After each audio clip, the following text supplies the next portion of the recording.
ఎంతోమంది భార్యాభర్తలు శృంగారం వల్ల అవగాహన లేక జీవితాలు నాశనం అయిపోతున్నాయి, విడిపోతున్నారు. దానికి మీరేం చెప్తారు? దీని ప్రధాన కారణం అంటే అసలు ముందు భార్యాభర్తలను అడగల ఎమోషనల్ అటాచ్మెంట్ కావాలండి. మనిషి ఇప్పుడు మన స్నేహితులు ఉంటాం, మన ఇద్దరి మధ్య ఎక్కడో ఒక అగ్రిమెంట్ పాయింట్ ఒకటి ఉంటుంది, ఒక ఇద్దరు నచ్చే భావం ఉంటుంది. ఓకే. అలాగే భార్యాభర్తల మధ్య ఆ నచ్చే భావం ఒకటి ఉండాలి. ఇప్పుడు ఏంటంటే అమ్మానాలు పెళ్లి చేస్తున్నారు ఉంటున్నారు, కానీ భిన్న వ్యక్తిత్వాలు. ఆ భిన్న వ్యక్తిత్వాలు కలిసి ఉన్నామా లేదా అనేది ఇప్పుడు మోడర్న్ ఏజ్లో ఇప్పుడు చూసే ఎంతమందో చాలామంది విడిపోతున్నారు. ముఖ్యంగా చదువుకున్న తర్వాత పూర్వకాలం ఏంటంటే మా పురుషాధిక్యత ఉండేది. పురుషాధిక్యత మగవాడు ఒక సుప్రీము అనేది.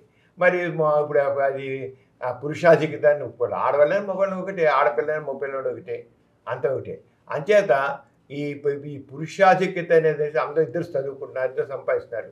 ఇప్పుడు అందుకని ఆడపిల్లలు విడి చేస్తున్నారు, ఎవడ మగవాడు అది మగుడు అన్నవాడు నేను మగాడిని నువ్వు చదువు ఒంట్లో ఆడదు, ఒంట్లేదు, అందుకే మీరు విడిపోతున్నారు.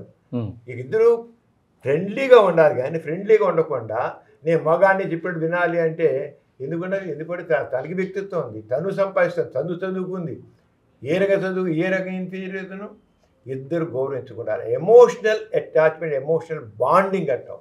ఆ ఎమోషనల్ బాండింగ్ లేకుండా పెళ్ళి అంటేనే ఎమోషనల్ బాండింగ్ అంటే ఇద్దరు మానసికంగా కలవాలి. ఆ మానసికంగా కలయిక లేకపోవడం వల్ల ఇవన్నీ వస్తున్నాయి. అలాగే స్ట్రెస్ ఎక్కువ ఉంటుంది, సెక్స్ చేయలేకపోవడం స్ట్రెస్ ఒకటి, నిద్రపోవడం సరే, ఆహారం తీసుకోకపోవడం ఒకటి, ఇవన్నీ కలిసి ఉంటున్నాయి. వీటి వల్ల కొంతమంది సెక్స్ చేయలేకపోతున్నారు, కొంతమంది హార్మోన్ డిఫిషియన్సీ ఉంటే అవన్నీ ఉంటే దాన్ని చూస్తాం. కానీ ముఖ్యంగా ఏంటంటే నవే డేస్ మీరు సాఫ్ట్వేర్ ఇంజనీర్స్ ఇస్తున్నారు అనుకోండి, వాళ్ళకి వర్క్లో స్ట్రెస్ ఎక్కువ ఉండి వాళ్ళు సెక్స్ చేయలేకపోతున్నారు.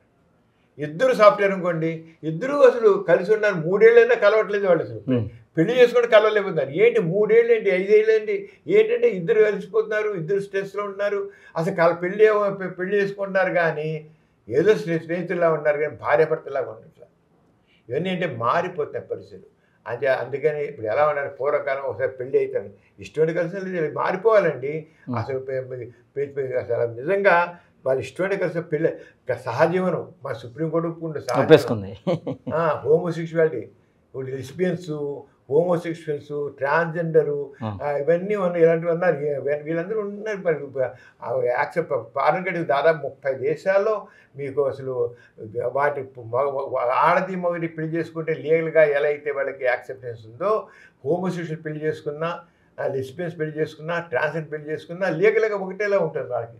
సేమ్ మామూలు మొగుడు ఒక ఆడది మగవాడు పెంచిన ఎంత రైట్స్ ఉన్నాయో వాళ్ళకి ఎంత ఉన్నాయి. అలాగా అంటే సమాజం ఇది పూర్వకాలం నుంచి ఆత్మహత్య చేసుకునేవాళ్ళు ఒప్పుకోవట్లేదు, ట్రాన్స్జెండర్స్ ఉంటారు. వాళ్ళ జెనెటిక్ డిఫెక్ట్ వల్ల వాళ్ళ హిజరాల కింద పుట్టుతారు, జెనెటిక్ డిఫెక్ట్ వల్ల.